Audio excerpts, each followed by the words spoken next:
amigos? Soy Manuel Pacimiño y le doy la bienvenida a nuestro programa de hoy reseñando nuevas evidencias científicas de la existencia de Dios.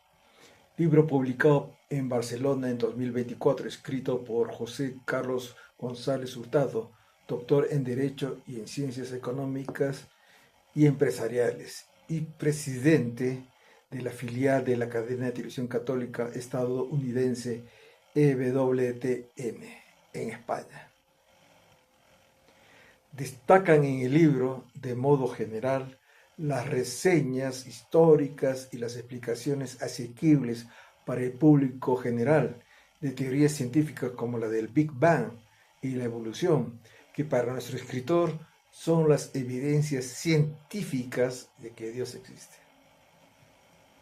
También sobresalen diversas falacias, como los argumentos ad hominem abusivos o ataques contra los ateos, al presentarlos como desgraciados, maniáticos, idiotas, soberbios, adanistas, amorales y pesimistas. Hombres de fe, es decir, los muestra irracionales, ciegos y testarudos, ante las pretendidas demostraciones que, según nuestro autor, no deben dejar lugar a la duda ni a la no creencia en lo sobrenatural. De esa manera comete lo que él mismo critica en los ateos antirreligiosos e intolerantes de la religión, que se burlan de los creyentes o los tratan de ignorantes, supersticiosos y fanáticos.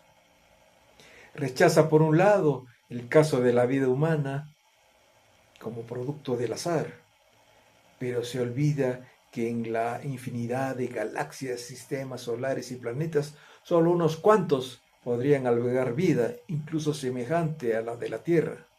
La misma evolución de la vida en nuestro planeta denota azar y necesidad, como Jacques Monod ya lo hizo saber. Nuestro autor dice, no creer en absoluto en un Dios traidor, tirano y vengativo, desde que el hombre anda sobre la tierra, tiene tendencia a aplicar a Dios sus propios rasgos y las propias flaquezas. Pero no se presenta así al Dios del Antiguo Testamento cuando se arrepiente de haber creado al hombre por su inmensa maldad y por eso mandó el diluvio. Por otro lado, González Hurtado habla falazmente de fe o credo ateo, equiparando así la creencia religiosa con la postura filosófica negadora de la existencia de Dios, que afirma simplemente que no hay pruebas concretas de esta. Califica de falsedad y leyenda negra que la ciencia está enfrentada a Dios, pero omite el caso Galileo y las reacciones furibundas contra Darwin por parte de los creyentes, científicos o no, cuando apareció su obra El origen de las especies. Dice también que el universo y nuestro mundo es antrópico, es decir, permite el sostenimiento de la vida humana, y que la ciencia ha establecido que hay más de 200 parámetros que son necesarios para que cualquier planeta sea susceptible de albergar vida.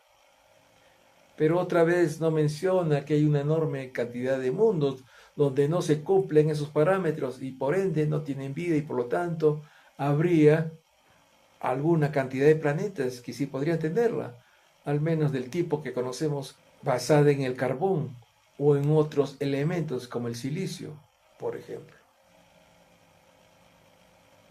Además sostiene, al igual que la postura oficial de la Iglesia Católica y otras ramas del cristianismo, a excepción de los fundamentalistas cristianos, como también los literalistas judíos y los musulmanes, que la evolución es producto de la intervención de Dios, pero acepta al mismo tiempo que esta teoría científica ni aprueba ni desmiente la existencia de Dios. Sin embargo, postular que un ser supremo dirigió la evolución de la materia y la vida puede llevarnos a contradicciones como la siguiente. Si la evolución fue dirigida por Dios, entonces gracias a su intervención cayó un meteorito en el Golfo de Yucatán para que se extinguieran los dinosaurios y de ese modo los pequeños mamíferos evolucionaran para dar origen a nuestra especie. Es decir, Dios se equivocó y arrepintió de la existencia de los dinosaurios. así como cuando vio la maldad humana y envió un diluvio universal. Eso sería más complicado que hacer que evolucionen y surjan los seres humanos sin necesidad que aparezcan y se exterminen esos grandes reptiles. El evolucionismo ateo, asegura, produce un profundo desdén o incluso desprecio al el ser humano, ya que si es un producto más o menos afortunado de un proceso evolutivo no dirigido, entonces el ser humano es poco más que una cucaracha que puede realizar procesos complejos.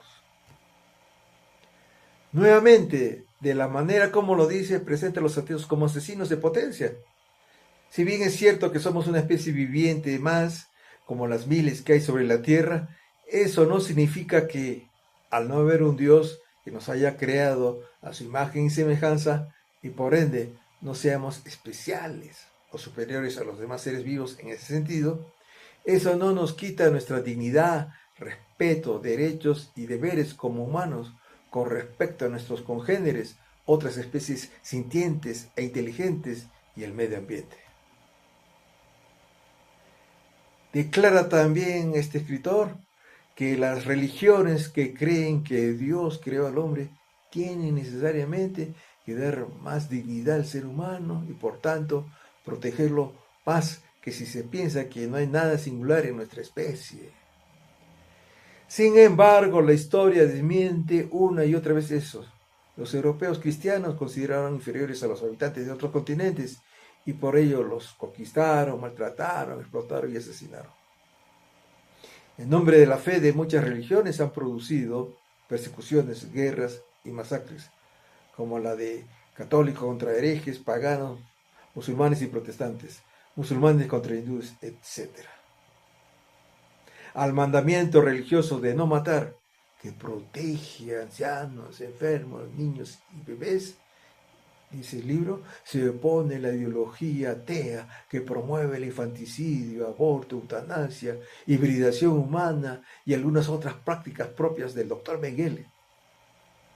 No obstante, lo único que proclama el ateísmo es que ningún Dios existe, no lo que le achaca.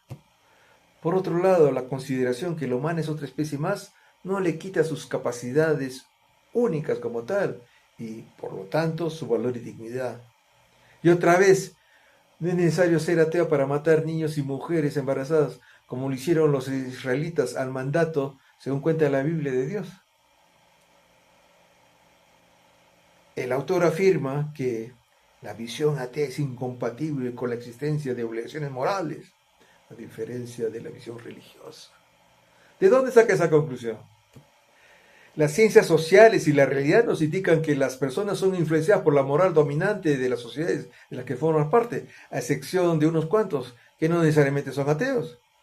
Es decir, la cultura influencia en sus miembros, de ahí que podamos encontrar ateos en medio de mayorías creyentes, con prácticas morales semejantes a estos, ya que el autor muestra algunas estadísticas para apoyarse, debe ver las de los delincuentes presos en las cárceles, donde se muestra que la mayoría es creyente. El libro afirma que la ciencia y también la biología impone la idea de Dios, pero esa es una interpretación basada en la creencia. También dice que todos somos religiosos naturalmente, pero ¿qué significa eso? Ciertamente nacemos con la capacidad de tener creencias en lo sobrenatural, como en la de aprendizaje de un lenguaje, ambas capacidades productos de la evolución de nuestra especie, pero si no se dan las condiciones adecuadas para desarrollarlas, no seremos creyentes en tal o cual divinidad, o incluso no dominaremos un lenguaje humano si no se nos ha criado entre personas. La aparición de la creencia en lo sobrenatural, producto del desconocimiento y el temor, dio ciertamente en los albores de la humanidad explicaciones y esperanzas a nuestra especie. El mundo y lo bueno y lo malo que sucedían en él se debían a las fuerzas y deseos de seres invisibles que no podíamos controlar, y ante la injusticia, el dolor y la muerte que sucedían, la esperanza de una justicia y una existencia post-mortem servían de consuelo, aunque no se los podía probar. Tales creencias, por ende, han apoyado a nuestra especie a sobrevivir desde su aparición y en gran parte de su existencia como tal son un producto de nuestra evolución biológica y social. Asimismo, sostiene tendenciosamente el escritor de este libro que el ateísmo produce infelicidad y poblaciones tristes, algo muy subjetivo que la realidad refuta. Recordemos, si no, a países escandinavos como Finlandia o Islandia, donde priman el secularismo y la increencia en lo religioso, nombrados los más felices del mundo por el World Happiness Record del 2026. Además dice que debemos seguir la ciencia donde nos lleve, incluso si nos lleva a Dios. Esa nos parece es la única forma honesta de ser ciencia. Otra vez, eso es muy subjetivo, es una interpretación tendenciosa. Tratar de probar científicamente que Dios existe es una contradicción, ya que de existir un ser así escaparía al método científico. Adicionalmente dice, no hay nada en las religiones reveladas, las creencias judeocristianas, que esté enfrentado a la ciencia. Pero esta no ha demostrado que hablen los animales, se haya detenido el sol, Jehová Dios haya engendrado un hijo, resucitan los muertos después de estar fallecidos días, Cristo haya atravesado una pared, flotado en el aire, ¿se imaginan? Y viva aún, etc. Como afirman los textos sagrados hebreos y griegos, es decir, bíblicos. Al contrario, la ciencia ha probado que nuestra especie tiene una gran imaginación y por eso ha creado muchas fábulas, leyendas, mitos y religiones.